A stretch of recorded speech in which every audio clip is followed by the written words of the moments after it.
এটি হলো পৃথিবীর সবচেয়ে উচ্চতম জলপ্রপাত, যেটি এঞ্জেল ফলস বা সালতো এঞ্জেল নামে পরিচিত, যেটি ভেনেজুয়েলার বলিভার স্টেটের কানাইমা জাতীয় উদ্যানের অয়েন্তপুই পর্বতমালা থেকে নির্গত হয়ে কারাউ নদীর উপনদী রিও কেরেপাকুপাই নদীতে এসে পড়ে। কারাউ নদী আবার ওরিনোকো নদীর উপনদী। জলপ্রপাতটির উচ্চতা ৩,২১২ ফুট এবং গভীরতা ২,৬৪৮ ফুট।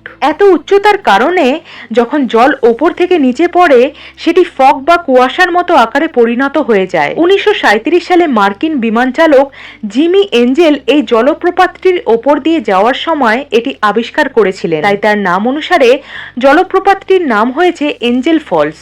স্থানীয় আদিবাসীদের কাছে জলপ্রপাতটি কেরেপাকুপাই মেরু নামে পরিচিত। তাই ২০০৯ সালে ভেনেজুয়েলার প্রেসিডেন্ট হুগো সাভেজ জলপ্রপাতটির নাম এঞ্জেল ফলস থেকে পরিবর্তন করে কেরেপাকুপাই মেরু করার প্রস্তাব দিয়েছিলেন, কিন্তু পরবর্তীকালে তিনি সেই প্রস্তাব বাতিল করেছিলেন। এত উচ্চতা থাকা সত্ত্বেও গবেষকরা এখনো দ্বন্দ্বে আছেন যে ভেনেজুয়েলার এঞ্জেল ফলস বেশি উঁচু নাকি দক্ষিণ আফ্রিকার তুগেল বেশি উঁচু।